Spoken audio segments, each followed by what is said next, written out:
กระทรวงโยธาธิการและขนส่งรับฟังปาฐกถาวันสั่งตั้งพรรคประชาชนปฏิบัติลาวเพื่อหวนคืนมูลเสื้อและไซสนะอันยิ่งใหญ่ของการปฏิบัติตลอดระยะ70 ปีผ่านมาและเสริมขยายมูลเสื้อและธาตุแท้ของพรรคในภารกิจเปลี่ยนแปลงใหม่ให้สำเร็จผล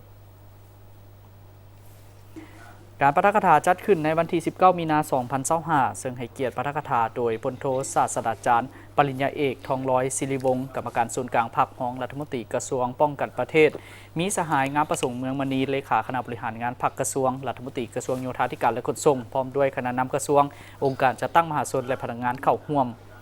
พลโทศาสตราจารย์ปริญญาเอกทองร้อยศิริวงศ์ได้ยกให้เห็นถึงขบวนวิบัติแห่งการกำเนิดเติบใหญ่ของพรรคตลอดระยะ70 ปีผ่านมาบ่ว่าจะเป็นระยะต่อสู้กู้ชาติและการสร้างตั้งพรรคในวันที่ 22 มีนาคม ปี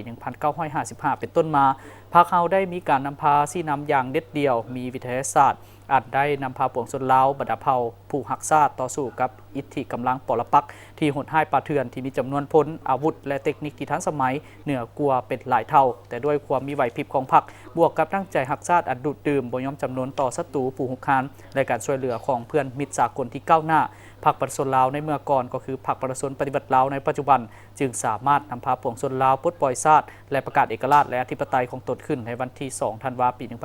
1975 ภายหลังปลดปล่อยชาติพรรคเฮาก็ได้นำพาปวงชนลาวดำเนินการปลอแปลงและปฏิบัติหน้าที่ยุทธศาสตร์คือปกปักรักษาและสร้างสาพัฒนาประเทศชาติให้มั่นคงและศรีวิไล